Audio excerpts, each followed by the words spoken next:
Okay. All right, I'm starting it. My name is Lisa Reeves. Oh shit, it's so loud. It is insanely loud. So before I want to talk to you, I want to make sure you do understand your rights, okay? And that way I can explain to you what's going on and all that good stuff. Do you understand? You understand that? Okay. Today's date is May the 3rd, 2010. The current time is. All right. Your first name is George. Yes. Georg.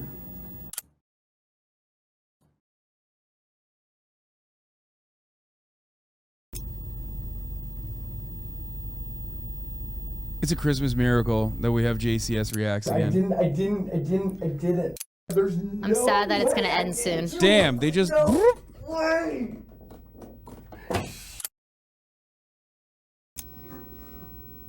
Damn, they arrested the shit out of him. Trigger warning, this guy's voice is hella annoying. I don't know what that means. Why did you guys come in and say you were searching for an assault? I never said anything about an assault. Someone came in this I morning. never mentioned to you anything. Just told you we're investigating something. I'm investigating. Do you want me to call anybody for you, George?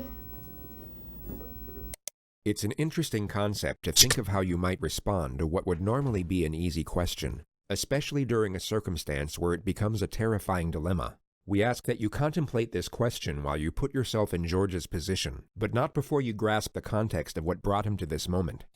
It begins with 22-year-old sports scholar Yeardley Love, a star lacrosse player at the University of Virginia. She is captured in this photograph playing in the second-to-last game of the season, clearly aware of the obstacles that lie in front of her, yet continuing to move forward, which is the circumstantial detail that turned this picture into a symbol for the globally recognized organization that would be founded in her memory. This would be the last photograph taken that day, capturing Yeardley's last embrace with her head coach Julie Myers. Both were unaware this exact moment would soon be on the national front pages.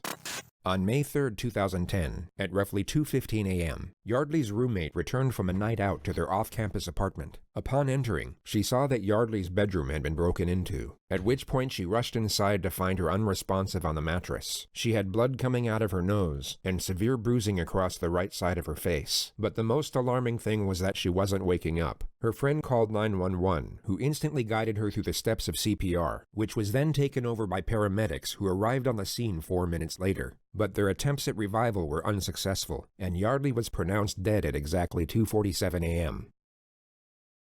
At 2:53 that same morning, criminal investigator Lisa Reeves woke up to a phone call from the sheriff's office. By 2:59, she had arrived at Yeardley's apartment leading the investigation, and by 3:50, confirmed that she had her first person of interest, which was 22-year-old George Yeardley V, Yeardley's ex-boyfriend, and the next several hours were spent gathering information before she knocked at his front door. She found out that George was a fifth-generation heir to a very wealthy American family, whose roots lay in lumber dating back to the 1900s. He was educated at Landon Prep, a prestigious all-boys private school in Bethesda, Maryland, with annual tuition fees of up to $50,000. George was the star player of the lacrosse team and became an All-American athlete. This led to a full scholarship at the University of Virginia, where he remained a key player in the starting lineup, and where he would also meet, then spark a romance with fellow lacrosse player Yeardley Love. They dated for almost 2 years. Yeardley and Love's relationship was an on-again, off-again one, where they cheated on each other throughout and that tempers flared both ways. What was going on with these two young people? What may have led someone to do what happened? These are just a completely unbelievable set of facts. Everybody watched the relationship. People were really troubled by it. They were scared for her. Nobody knew what to do.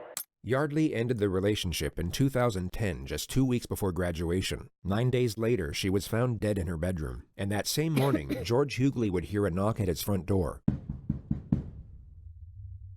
He opened to Detective Lisa Reeves, who was dressed in civilian clothing. She introduced herself as a police officer, but mentioned nothing of the crime. She simply stated that she was conducting an investigation that could benefit from his presence at the sheriff's office. George's response was to lethargically put on his flip-flops, then walk over to the passenger side door of her unmarked police car and let himself in. Somewhat bewildered, Lisa got in and drove them to the police station a few minutes away without talking. It was around then when she noticed bruises. Okay, I gotta pause it here and say, first pause, it's 5 minutes in. I mean, this is fine. Okay, 4 minutes and 57 seconds. Okay, across the board, immediately, like, super rich kid, like, I feel like it's a, what you're seeing here is a sense of entitlement that is overwhelmingly powerful as a rich lacrosse kid possibly doesn't even recognize that he could be implicated in this crime, or even if he is, doesn't care. Using on his knuckles and cuts on his forearm, at which point George was no longer a person of interest. He was the prime suspect.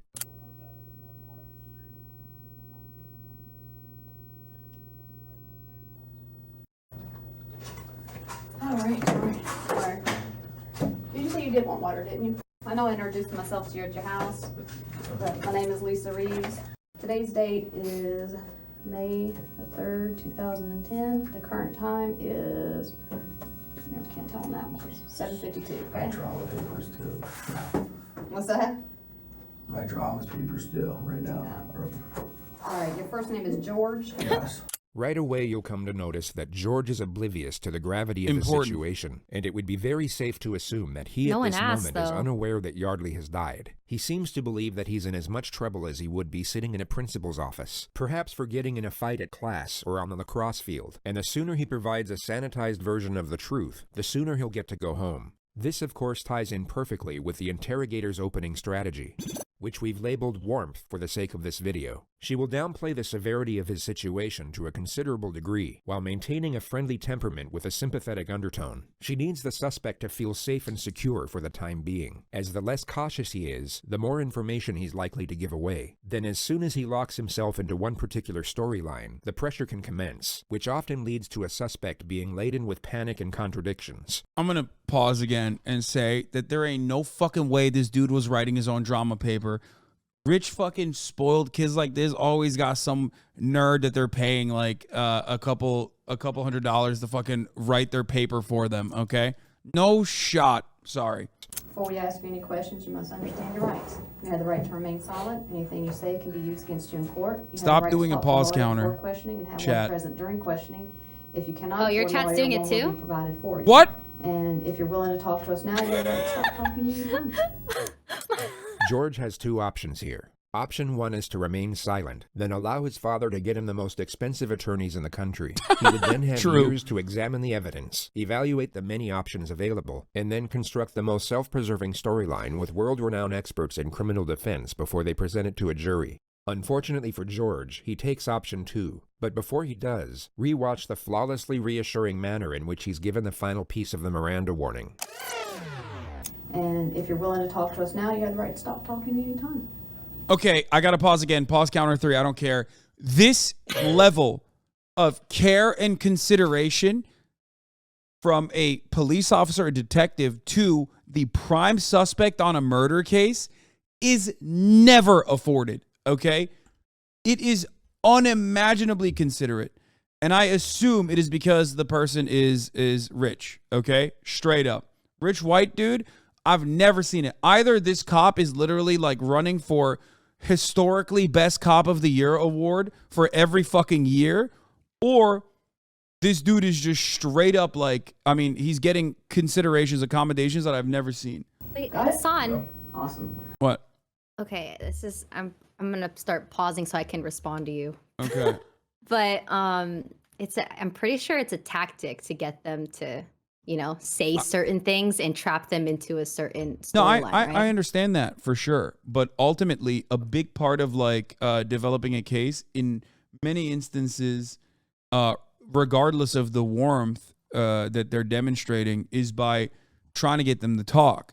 And oftentimes, like cops will do the, oh, we can get an attorney for you, but never the second part where it's like, oh, we're gonna be, I'm gonna be extra considerate and tell you like we don't have to talk to you if you say you need your lawyer. How many times have you and myself separately, independently watched JCS videos where cops will literally fucking be like, oh yeah, you want a lawyer? Okay, no, all right, well, you still should talk to us. You still should talk to us. You still should talk to us. I've seen so much rougher interrogation conditions, even if they are also being positive and warm towards the suspect. I've seen infinitely worse structured interrogations where they just basically, like the suspect will ask for a lawyer and they'll still continue asking questions. Anyway, White but privilege. maybe you're right. White and rich. Maybe you're right. Maybe you're right. Let's Need your watch. Oh, sorry. thing for there, so you understand. Okay, your that rights counts as a pause. No, it doesn't. and are willing to talk to us. And the time now is 7:53. All right.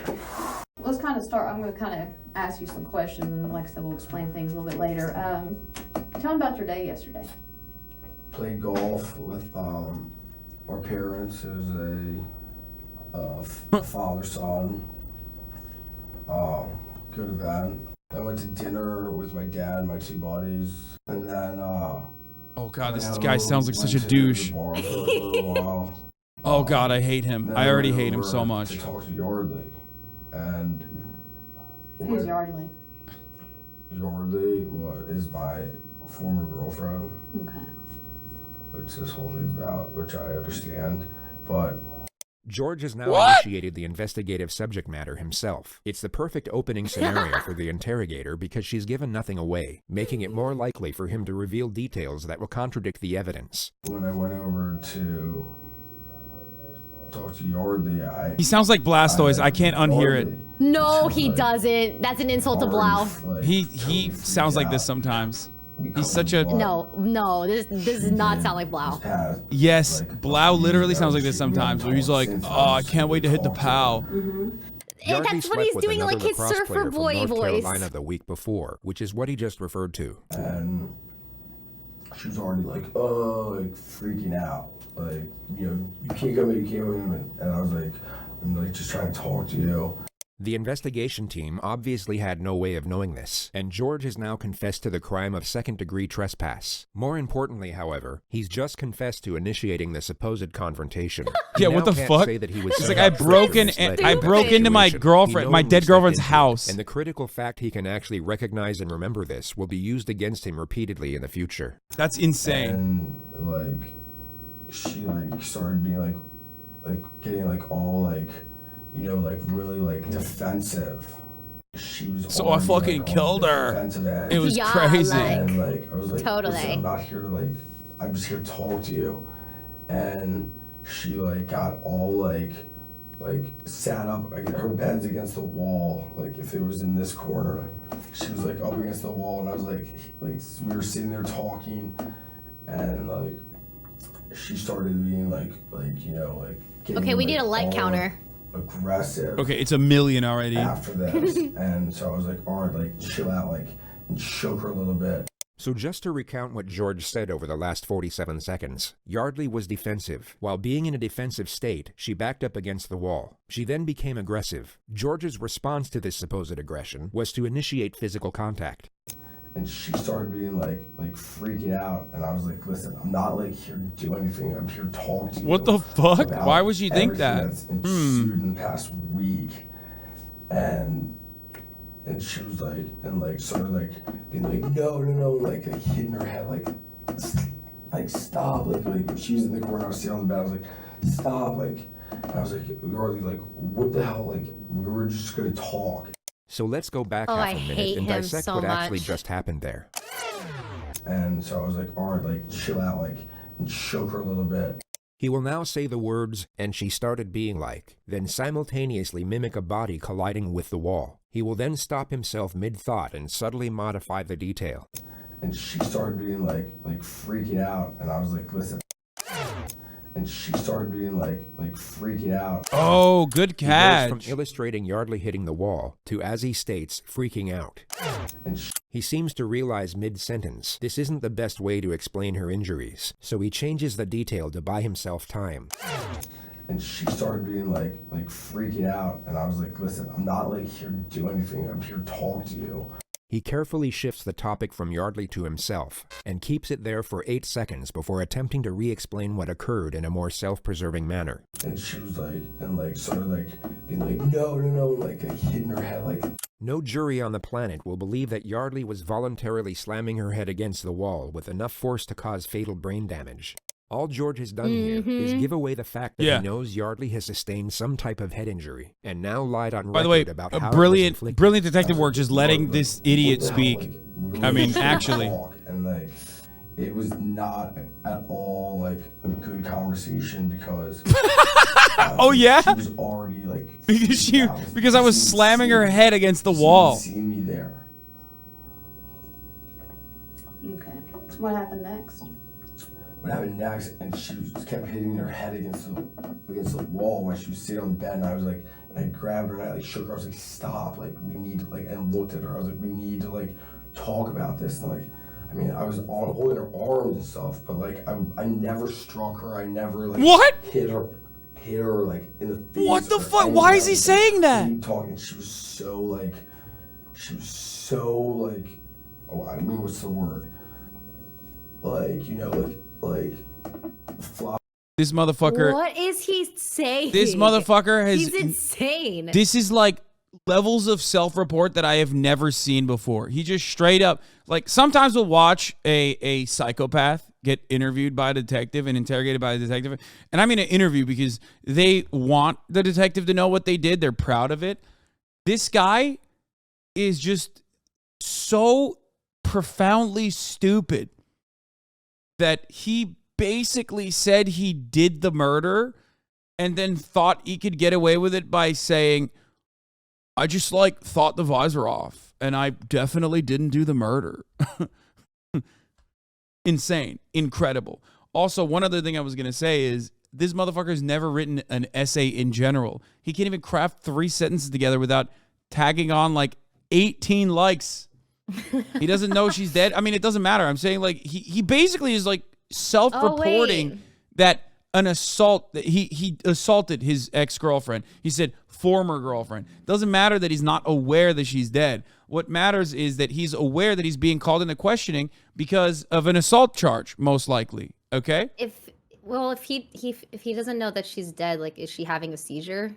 Is that why she's like? Because the way he's like describing her as like hitting her head against the wall herself and flopping, like he was making like the arm movements.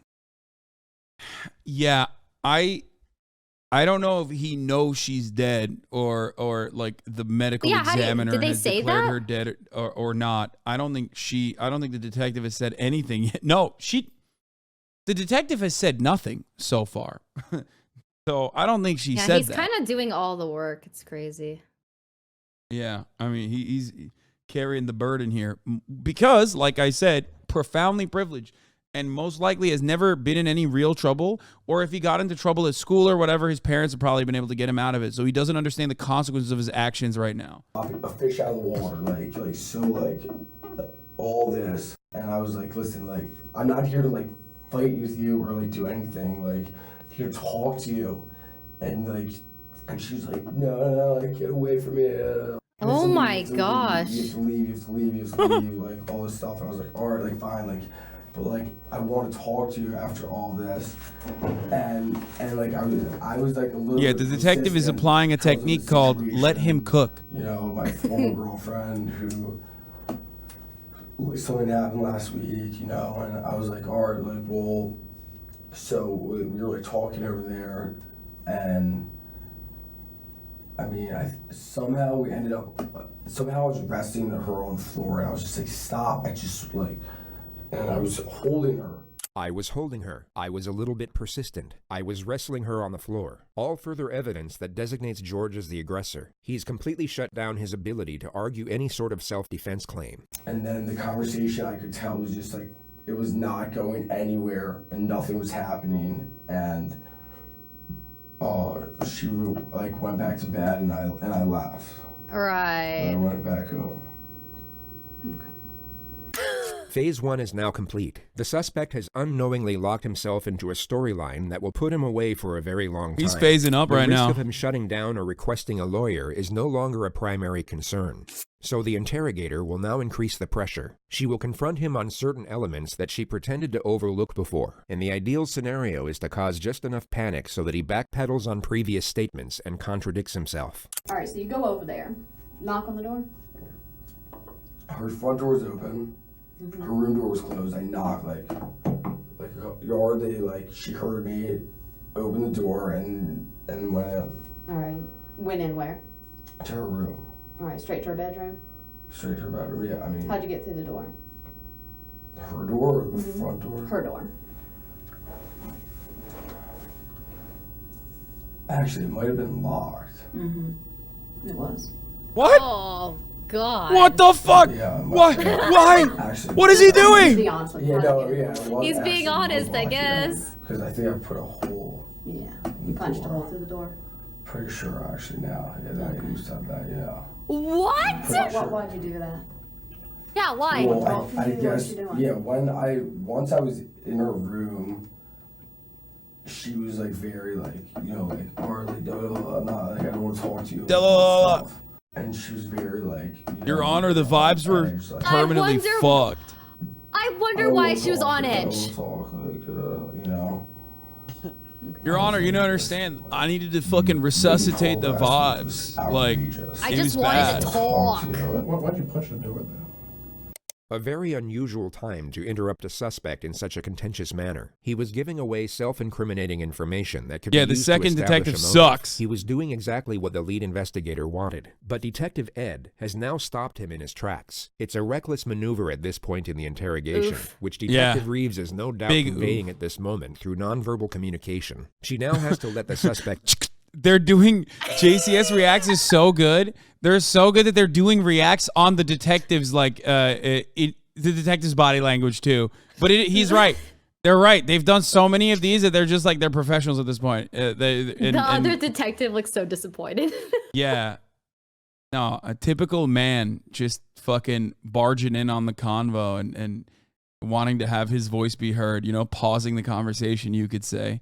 Anyway. respond as to not undermine their position. because I want to talk to her. Detective Reeves will now bring his guard back down through a reassuring tone and gently guide his train of thought back to his grievances with the victim. She pulls this off in 3 questions. All right, well, continue on. That's fine. Continue on. So you're talking to her, and she doesn't want to talk to you. Not really. I mean, we talked though. Like there was parts where we were talking, and then like. Do you know what you're talking about? I mean, about so many different things. Okay. Like what? Like what she did last week. Mm-hmm.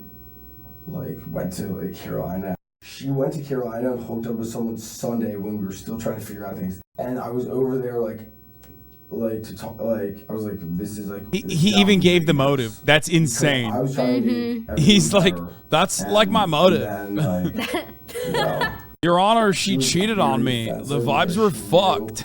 Like how upset I was because I've told her like through emails like how upset I was like about what she did, and so I was like, and I sat on the edge of her bed. I was like, listen, like I want to talk to you.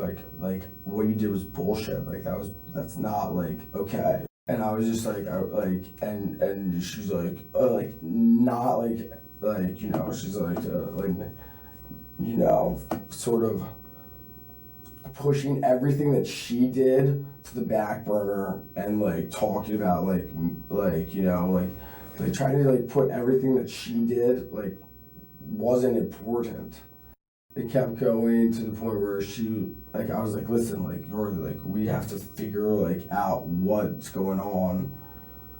And she was like, I'm not talking to you. And then she like pushed me, like get out of here, like go. And I was like no, and like I was like be like we have to talk, like so like get like When you're doing that, what are you holding on her?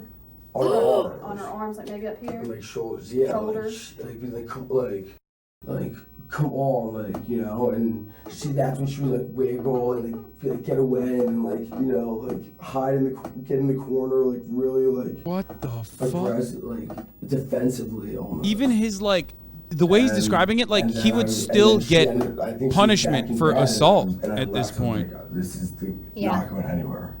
How'd she get back in bed? We were like wrestling and we stood up and I tossed her, I pushed her onto the bed. I was like, go to Tossed bed. her onto the bed. Did you touch her neck area at all? Did you choke her at one point? Oh my god. May have grabbed her. Oh like, my like, god. on the neck Oh when come, we were, oh, like- dude. But I never like strangled her. Okay. But I mean, during the whole like commotion, you know, like I might have grabbed her neck, but I never was like strangling her. Okay. More detail that was unknown to the investigation. The fact that he grabbed her neck can now be used as evidence. It paints a more frightening picture of the incident with relation to the suspect's He aggression is going toward to the victim. super jail. This was an Oh my extremely God. damaging revelation for Super George's jail. defense. The discussion moves to the moment he left, and George admits that he took Yeardley's laptop. Why'd you grab her laptop? What? Because I was so pissed that she wouldn't talk to me. I was like, I don't know. I like took it almost as like collateral, I guess. I don't know. It's not. His dad's reasonable lumber yard did logic, not produce but- enough wood to get this guy out of jail. I can tell you that. Did you take anything There's else? no besides the shot. laptop?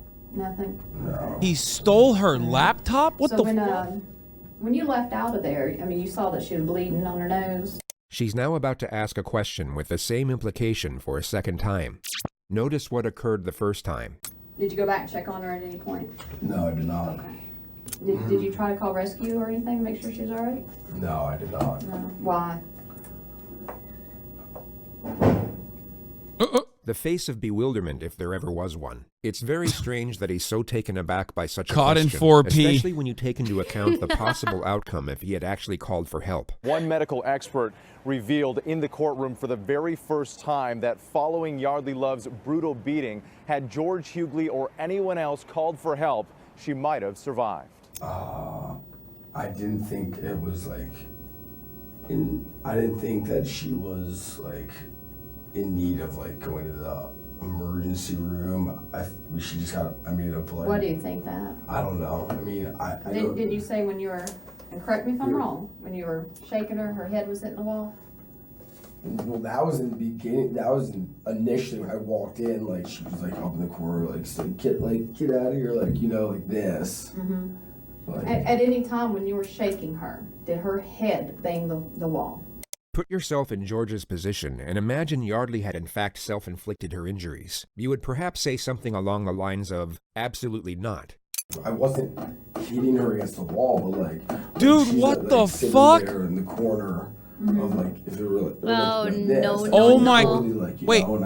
This guy's so stupid. Maybe he literally did not realize that she was actually in need of, you like do that, emergency help. Like, bullshit. This guy's move, like, pretty dumb. Like like everyone like hitting her, like, what are you like doing, like that, like. Okay. She has a pretty good knot on her head. That's why I'm asking how you can explain how that would have happened. I mean, I don't even know when a knot. Mm-hmm.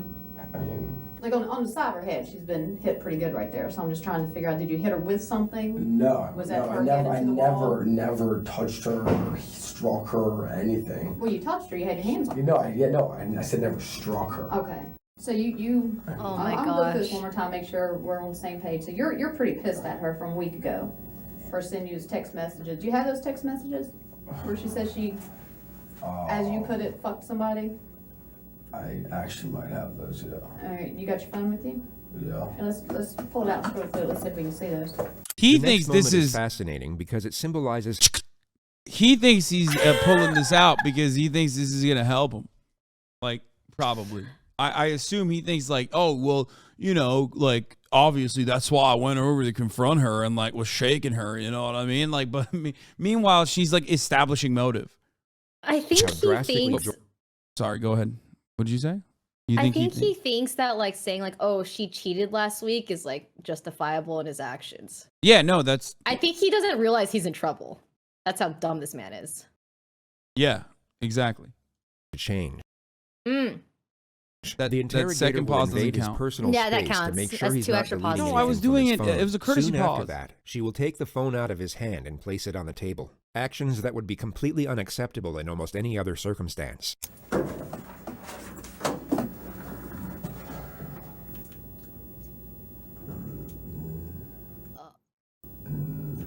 We didn't say them. They were like, I guess what you call like an ongoing conversation, an ongoing like instant message, and it's gone. Okay. That's crazy. All right. Let's talk about how you Entered. Yeah. Yeah, I mean,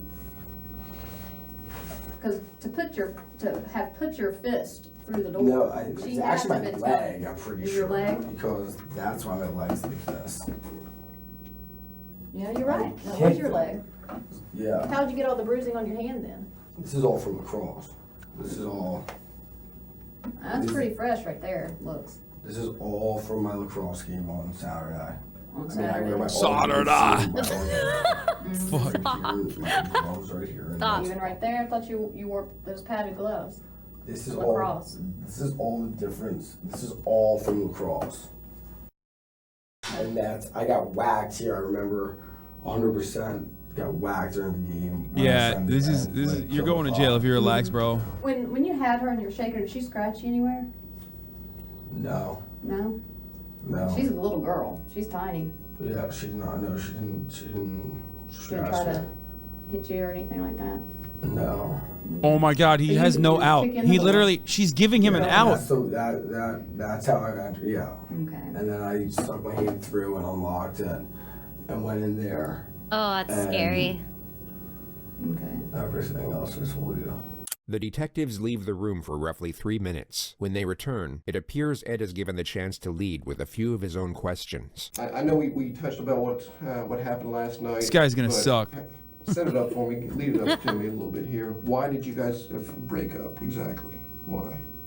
Why? Yeah. Well, we are not from the same area. Right. Oh, okay. And I'm going, or she wants to move to New York, and I'm not exactly sure what I'm doing yet, but I'd like to move to San Francisco.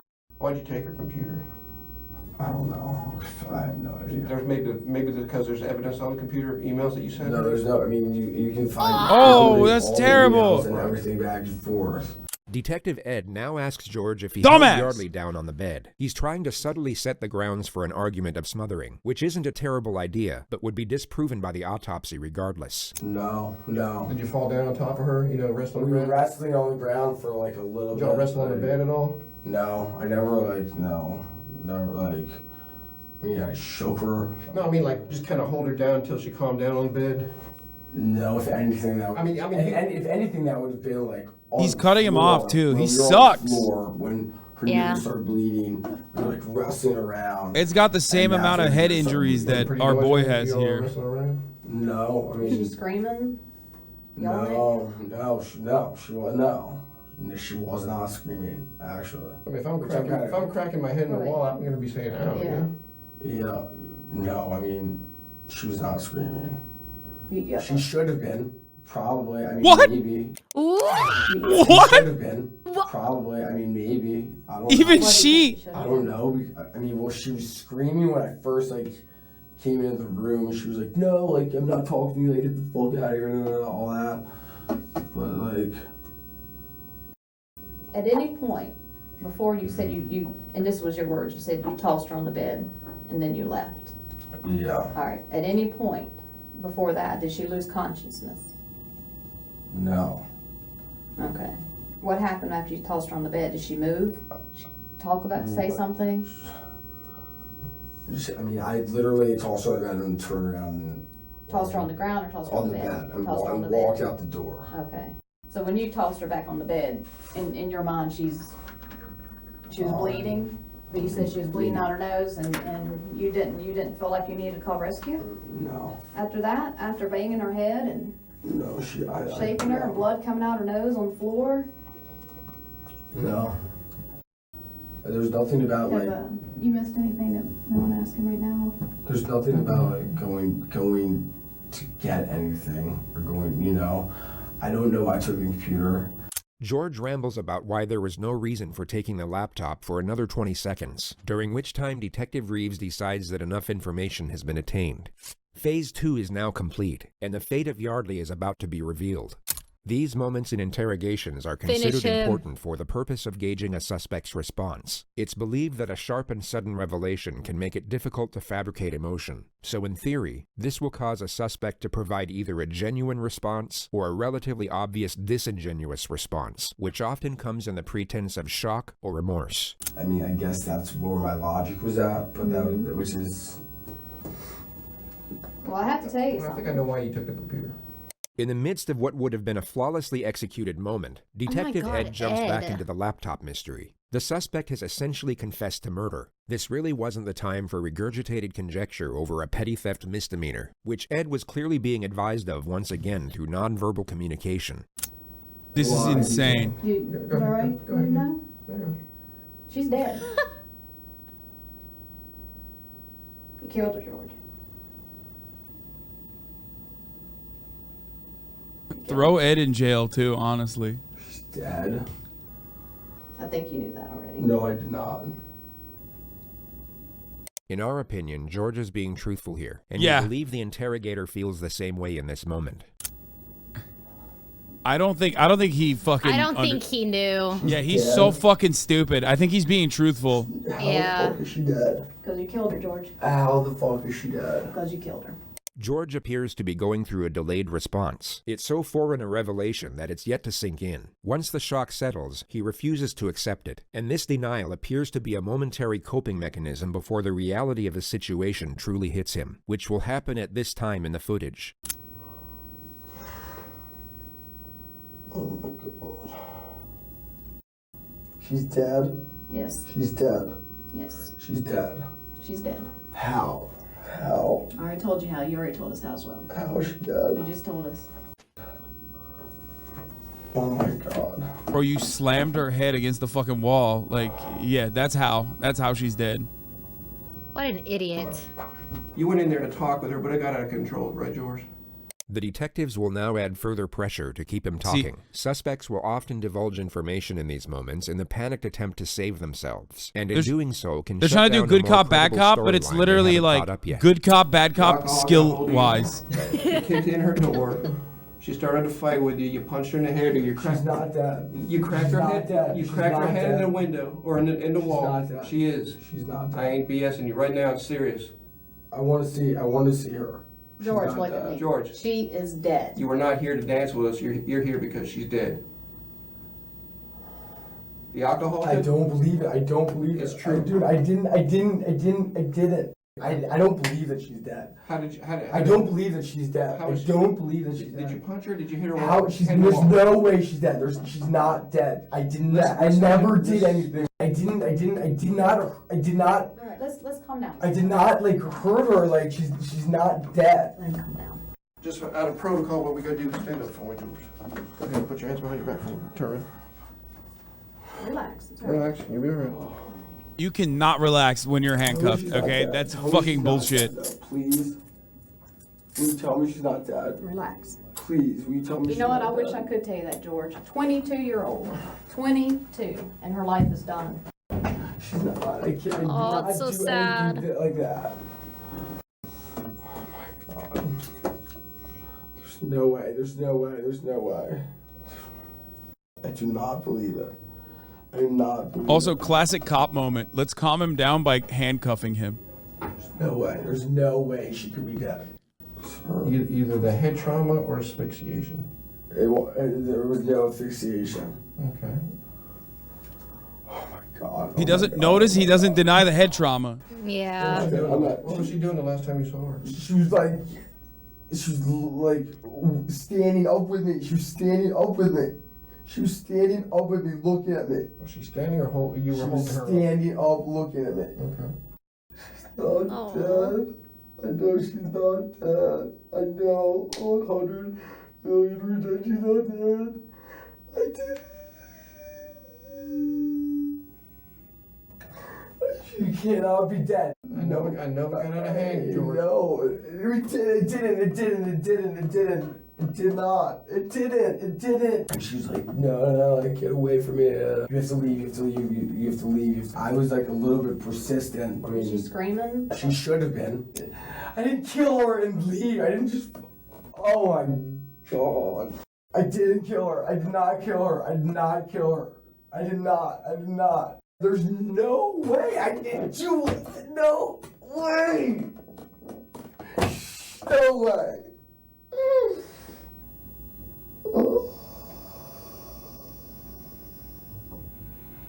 I want a lawyer. I don't believe this. I don't believe this. There's no way. There's no way. There's no fucking way. So, should I talk to someone? Who do you want to talk to? Anyone. A lawyer. One will get appointed to you. Okay, what do I do now? Go to jail? Yeah. What? All right, George, right now, I know you no longer want to talk to us, that's fine, just let you know something. We're working on a search warrant right now, and what it is we're gonna have to collect some stuff from you, like what's called a buccal swab, okay? She wasn't screaming because she was dead? No, she wasn't dead, actually. Like, that's kind of an important part of this, is that if he had called 911, she would have survived. For an assault. I never said anything about an assault. She could have been saved, but she probably was like so severely concussed and having internal bleeding Do you want me to call anybody for you, George? from the head trauma.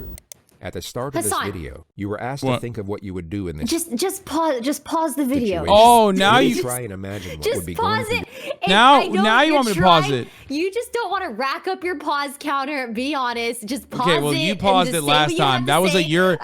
You paused it, and then I accidentally unpaused it. So that was you. You paused Well, it. because I can't hear, and also I can't hear you either. And just pause it. If you want to say something, just pause it. Okay. Well, All right. And also, every time you talk, that's an extra pause for your that's counter. great. Okay, we're just making like an rules extra up as we 5. go along. That's bullshit. Anyway, we're gonna rewind 10 seconds. And what were you saying? And I don't even remember what I was saying, so it doesn't even matter because you just kind of cut me off there a little bit. It's fine, but I'm sorry. I'm so sorry for interrupting you. no, it's okay. But yes, no, I do like pausing. Okay. Yeah. Just Anything, just as you might just gain a restorative outlook from both knowing the answer while not having to answer this particular question. But there is, of course, no possible way you will gain anything close to the newfound perspective George has acquired in this moment, which unfortunately for him is no longer of use. want me to call your dad? This is, we call it mom. Your mom? Is that who you'd like me to call? Can I talk to her? Can I talk to her? I don't know about that. What's your mom's name? Oh my God. What's her number? 301-96. Okay. How? Did you want me to call your dad? Or just her? She will tell her. Hmm? She can tell her everything. Okay. How?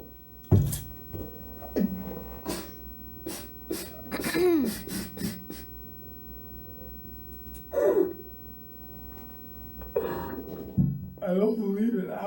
There's no way she's gonna be dead. There's no way. Calm down. There's no way. There's no I guy legit is believe. so I believe stupid. it. Like, I think he's just a fucking idiot. I mean, he's abusive. He's a murderer, and I legitimately believe that he did not think he murdered her Yeah, I until think this he's- moment. so stupid.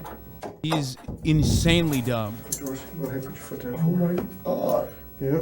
These next few moments are a turning point. The leg irons seem to initiate a shift in his constitution, and his denial will completely cease from this point forward. He will continue to ask why and how, but he will no longer reject the severity of what is happening. Oh my God.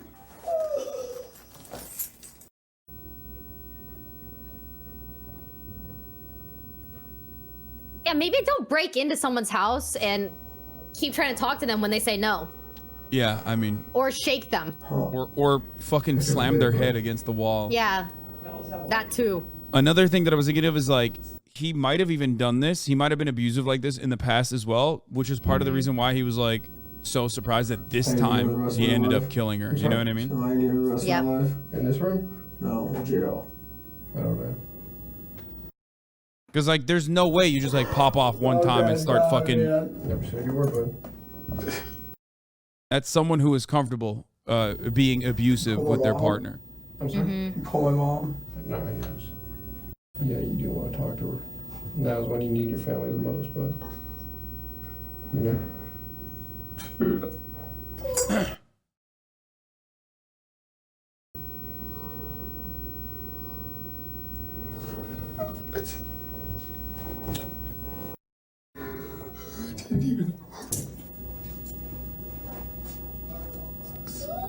Also wild. I don't feel like. Oh, I was gonna say I feel like he has no remorse, but George I guess was he taken does. to the regional jail soon was after so this moment. He would go on sad. to plead not guilty to murder and was held without bond for almost 2 years awaiting trial. It began on February 6, 2012. Well, testimony is now underway in the murder trial of the former UVA lacrosse player accused of killing his ex-girlfriend. For the first time. I'm gonna pause again. You know, they never use fucking bad photos in these situations too. Like they always use like a good photo, like a vanity photo, when it's like a rich kid like this. You know what I mean? Always. We have video of Hughley as he was led into the courtroom. Contrary to his appearance in the days that followed his arrest for the murder of 22-year-old Yeardley Love, he appeared pale, frail, and gaunt. The prosecution presented a case that Hughley went to Love's apartment that night, busted through her bedroom door, and in some way struck her, causing blunt force trauma, which led to her death. We've also learned that on that night, George Hughley was exchanging what were described as playful text messages with 3 other women. Those messages continued late into the night and even after the alleged attack. Throughout this trial, Hughley has sat expressionless, Ew. almost stoic at the defense table. All of that. And this motherfucker was like already trying to move on, and oh my god, bro. Okay, listen. Well, they were both cheating on each other. Like, Okay, he literally acted on his emotions, and it's like big baby when he doesn't get his way, but he's such a I know, hypocrite. I'm but so mad. you don't just. Abusive relationships develop over the course of a long period of time, oftentimes, and it ends up piling on top of one another. It's like here and there. First, it's yelling. Maybe the first time you establish physical contact is like, an escalation, right? You don't go from 0 to 100, which is why I said originally that he definitely must have been popping off on her. He was so callous, I would say, when describing, like literally just domestic abuse and assault before he found out that she was dead. Which means that like he has a level of familiarity with said assault. He has a level of comfort with like both describing the assault and also engaging in it. So I'm fairly certain that this is probably a routine offense, which is why he was so shocked as well, because he's like, oh well, it didn't happen the prior times that I fucking hit her. You know what I mean? Yeah. Yeah. That is my suspicion. I think you're right. My second suspicion is that he will get like affluenza style lighter charges than you normally would in this circumstance. That changed today. As this police interview was airing, Hughley began crying, was often pinching the bridge of his nose with his hands and looking down as he listened to the sound of his own hysterical voice. I did not kill her. I did not kill her. I did not. In court Tuesday, Hughley's defense faced an uphill climb. The most riveting testimony came from former UNC lacrosse player Michael Burns, who testified that one time while visiting UVA, he heard some yelling for help from Hughley's apartment. When he opened the door, he said he found Hughley with his arm wrapped around Love's neck, choking her. Hughley then let her go, and she ran out of the room, crying. A variety of medical experts took the stand this Wednesday, and they all seemed to agree that Love's death was the result of blunt force trauma to the head. This was followed by highly distressing witness testimony from Yeardley's neighbors. The noise was so loud, this was such a violent death that they heard it downstairs. Oh my God, that's Kimberly Guilfoyle. What the fuck? That's crazy. Sorry, that's California Governor Gavin Newsom's wife that is now married to Donald Trump Jr. Sorry, That's crazy. It's unrelated to everything. Two pauses for that Okay, one. well, I mean, I'm running out the clock because like it's already, we got like 3 minutes left. You know what I mean? And also on top of that, you don't have to hear this part because viewers at YouTube don't experience this, but it's the top of the hour, so I'm gonna run a 3 minute ad break. And it sounded like a stereo crashing to the ground. That's messed up. That the jury. You can't play the video while half your audience is watching ads. It's not half my audience. Luckily, most of my audience is subscribed already. So we should wait for them. yeah, there's more people who are subscribed to my audience than not, and they're mad now that we are not continuing with the. Okay. You're right. I'm sorry. Yeah. We got to cater to the payers.